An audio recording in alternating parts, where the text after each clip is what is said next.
Olá pessoal, vamos trabalhar com a seção 5 da unidade 7 do nosso tema extinção dos contratos. Está bem? No momento atual, o objetivo é estudarmos um tema muito forte e muito prático nas relações contratuais, inclusive proveniente do direito romano, que é a exceção do contrato não cumprido. Apenas ainda para organizar a nossa ideia, vamos lembrar, existem causas específicas previstas no Código Civil para a extinção dos contratos. Estas não excluem a aplicação de causas gerais de extinção dos contratos, está certo? Mas entre as causas específicas, estão a resilição, a cláusula resolutiva, a resolução por onerosidade excessiva e agora, por fim, a última prevista no Código, que é a exceção do contrato não cumprido. Vejam os senhores, item 5 da unidade 7, exceção do contrato não cumprido. No direito romano, esse conteúdo já era previsto, também aqui no slide você pode perceber, pela máxima except non adimplente contractus. Eu coloquei em diversos slides um sinal, um símbolo, né?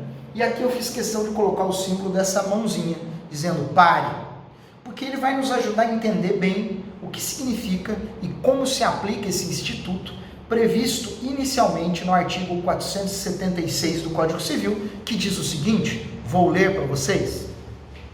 Nos contratos bilaterais, prestação para ambos os contratantes, nenhum dos contratantes, antes de cumprida a sua obrigação, pode exigir o implemento do outro. Artigo 476 do Código Civil. O que ele diz? Num contrato bilateral, um contratante não pode exigir do outro que cumpra com a sua prestação, enquanto ele próprio não fizer a sua parte. Então imagine que num contrato de compra e venda, eu não posso exigir que se entregue o objeto se de repente me é exigível o preço e eu ainda não paguei o preço. Primeiro eu faço a minha parte, para que depois eu tenha o direito de cobrar a parte que era cabível ao outro contratante. Estamos então sinalizando a seguinte ideia: sempre que estivermos diante de um contrato bilateral, a obrigação dos contratantes ali previstas deve ser cumprida por eles e só depois que cumprir é que eu terei o direito de exigir que o outro faça a parte dele. Vejamos o nome, eu tenho chamado a sua atenção para a questão da terminologia. Exceção do contrato não cumprido. Vamos começar com o termo exceção. No direito civil, exceção é sinônimo de defesa. Quando a gente diz, no processo civil inclusive, vou apresentar uma exceção no processo, eu estou dizendo, vou usar um argumento de defesa. Apenas como curiosidade, no direito tributário ou então nas ações de cobrança, de execução, é muito comum que se apresente uma peça que se diga exceção de pré-executividade. E exceção é uma defesa de pré-executividade. Então guardem que o termo exceção significa para nós defesa. E olha só, exceção do contrato não cumprido. Ou então podemos traduzir de uma maneira muito simples. Quando um contratante for exigido pelo outro que ainda não cumpriu com a sua parte, pode dizer assim, opa, eu tenho uma defesa, eu tenho uma exceção. Como você não cumpriu com a sua parte, você não pode cobrar a minha parte. Exceção, defesa do contrato que não foi cumprido. Está certo? Então, o artigo 476 é muito claro em nos mostrar esta dicotomia. Primeiro você faz a sua parte, tendo feito a sua parte, você passa a ter o direito de cobrar o outro contratante. Se você não fez, você não tem o direito de cobrar. Vamos transformar isso agora numa visão um pouco mais técnica. Trata-se esse mecanismo de um meio de defesa, como eu já lhe disse, exceção é defesa. Portanto, eu posso me defender daquilo que estou sendo cobrado do outro contratante, dizendo para ele, me defendo porque você ainda não fez a sua parte. E, ainda tecnicamente, avaliaremos o quê? A partir do momento em que eu aplico esse instituto, a exceção do contrato não cumprido é uma verdadeira causa de suspensão da exigibilidade da prestação. Enquanto você não cumprir com a sua prestação, está suspensa a exigibilidade da prestação do outro. Você não pode efetivamente deixar, você não pode esquecer que primeiro faço a minha parte, depois cobro a do outro. Enquanto eu não fiz a minha parte, eu não posso cobrar a parte que competia ao outro. Está suspensa a exigibilidade daquela prestação. E, logicamente, pode ser que aquele outro nunca cumpra com a sua obrigação. E se ele não cumprir com a sua obrigação, a consequência poderá ser a extinção do contrato. Justamente o que nós estudamos na cláusula resolutiva. Se ele não pode exigir que eu faça, num primeiro momento, tudo bem. Mas vamos supor que o outro contratante não fez a parte dele. E se isso perdurar, eu posso levar o cenário para a extinção deste contrato. Beleza? Vejam, senhores, então, que o artigo 476 inaugura esse tema, trazendo à tona toda a sua visão teórica e a sua aplicabilidade. Só que não é apenas o artigo 476 que está indicado no Código Civil. O 477 também, e eu vou novamente tomar a liberdade, nesse novo modelo de aula, de ler o artigo para vocês. Diz aqui: se, depois de concluído o contrato, sobrevier a uma das partes contratantes diminuição em seu patrimônio, capaz de comprometer ou tornar duvidosa a prestação pela qual se obrigou, pode a outra recusar-se à prestação que lhe incumbe, até que aquela satisfaça a que lhe compete, ou dê garantia bastante de satisfazê-la. Um artigo um pouco mais longo, peço que você leia com calma, dividindo ali os seus tópicos para entender parte a parte. Mas vejam que o artigo diz o seguinte: imaginemos que celebramos um contrato entre partes A e B. O Alberto deve a Benedito um valor econômico a ser pago futuramente, porque Benedito vai construir para ele uma casa, um imóvel, suponho. Benedito começa a construção da casa, mas logo percebe que Alberto está se tornando insolvente. Ele vai pensar assim: poxa vida, se eu construo a casa e entrego para o Alberto, existe grande chance de Alberto não me pagar. E daí eu vou tomar um prejuízo. O que o artigo 477 diz? Depois de assinado o contrato entre Alberto e Benedito, se sobrevier a uma das partes uma situação econômica que coloque em risco a sua solvência, o outro contratante pode levantar a mão e dizer assim: opa, pera lá, eu quero que você me dê garantias contratuais de que você terá condições de cumprir com o contrato futuramente. Senão eu construo a casa, te entrego e você não tem dinheiro para me pagar. Então me dê garantias de que eu posso construir a casa tranquilamente, posso te entregar a casa, que você terá condições financeiras de cumprir com as suas prestações.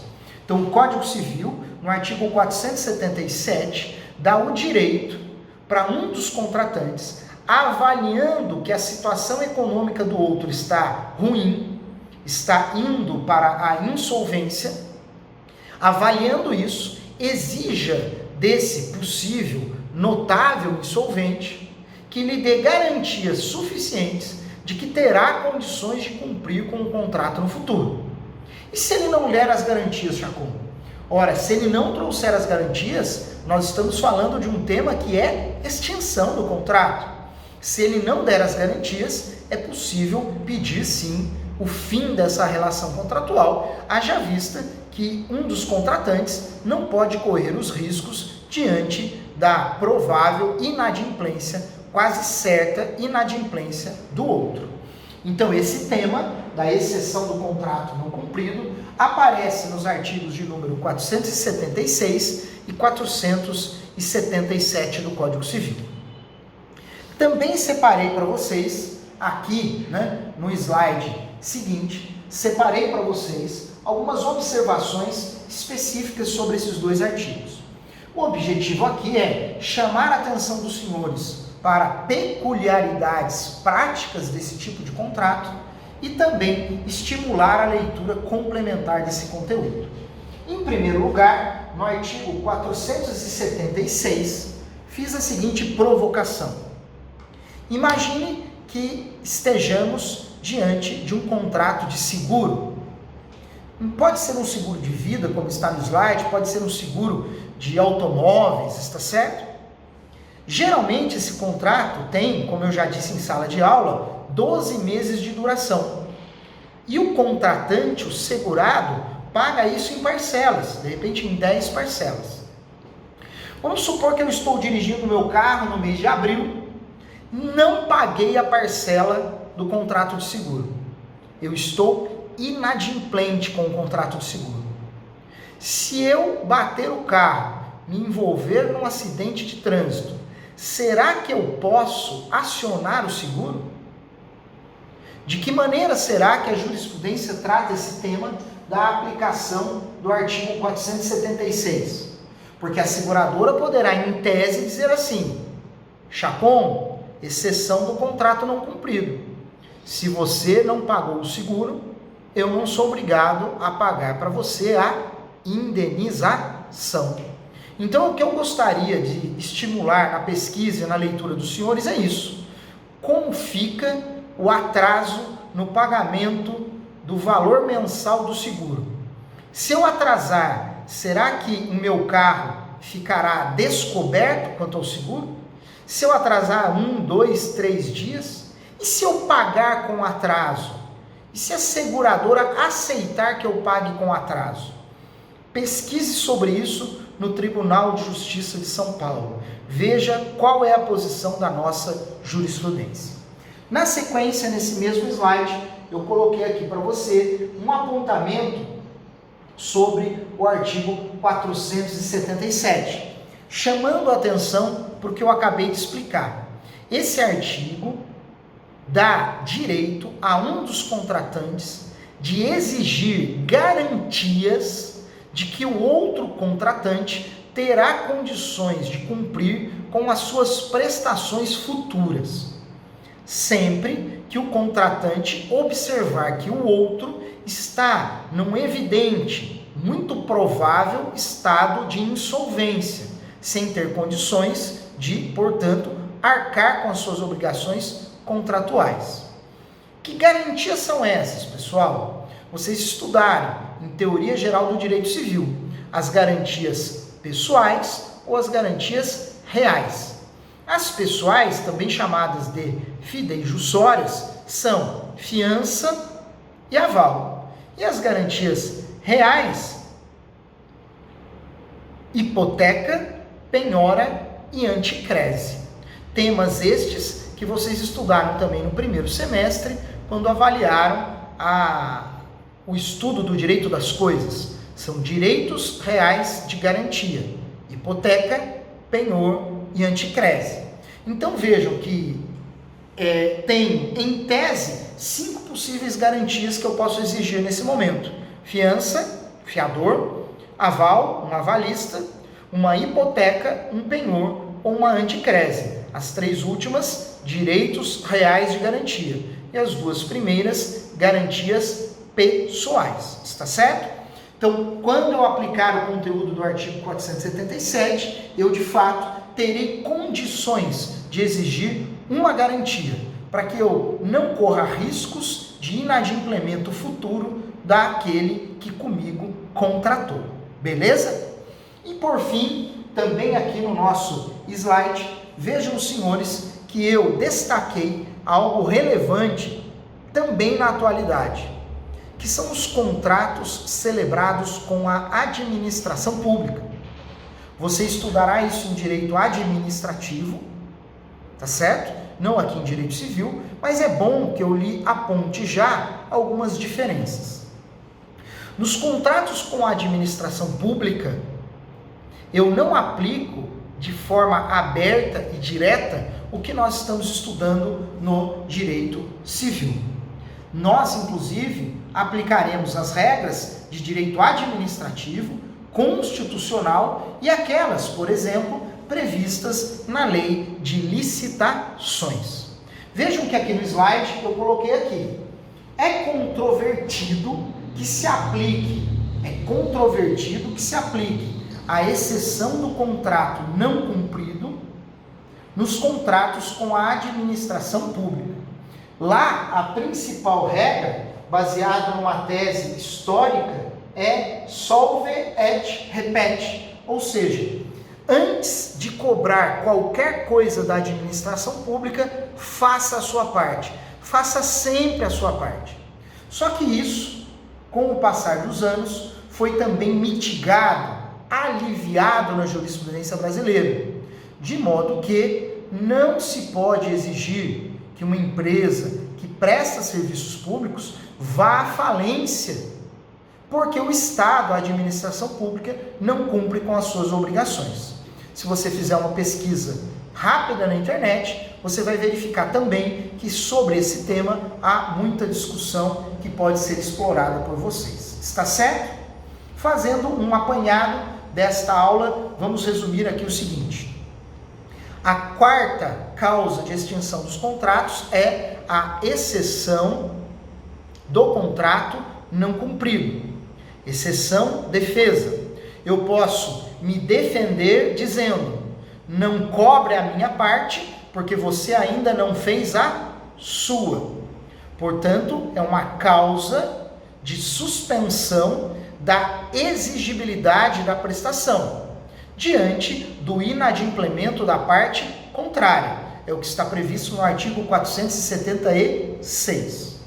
Da mesma maneira, o artigo 477 diz o seguinte: se eu tenho contratos com prestações futuras e um dos contratantes percebe que o outro não terá condições de cumprir futuramente com estas prestações, gerando um estado de insolvência e de inadimplência, consequentemente, o contratante pode exigir do outro garantias contratuais de que terá condições de cumprir com as prestações futuras, sob pena, nos dois casos, mantendo-se o inadimplemento, mantendo-se a ausência de prestação de garantias, de levarmos esse contrato à efetiva extinção. E pedir aos senhores leituras na doutrina sobre o artigo 476, aplicável aos contratos de seguro, ausência de pagamento de parcelas ou pagamento de parcelas de seguro com atraso, está certo? E falei também sobre os contratos com a administração pública. Aqui, mera curiosidade. Você pode pesquisar para aprender, mas não é matéria da nossa disciplina. O 476 aqui em cima eu peço que vocês façam essa pesquisa. E para finalizar esta unidade de número 7, eu vou também avançar o slide para lembrá-los da caixa de ideias. Eu estou indicando aqui a leitura de um acórdão do Tribunal de Justiça do Estado de São Paulo. Esse acórdão, cujo número está aqui destacado, ele envolve a aplicação da teoria da exceção do contrato não cumprido num contrato de compra e venda de um bem imóvel, está certo? Faça a leitura, tire suas dúvidas comigo, verifique um caso concreto, trazendo à tona a aplicação desse instituto. Fiquem bem, vocês e os seus familiares. Eu vejo todos vocês na unidade 8. Um grande abraço, pessoal!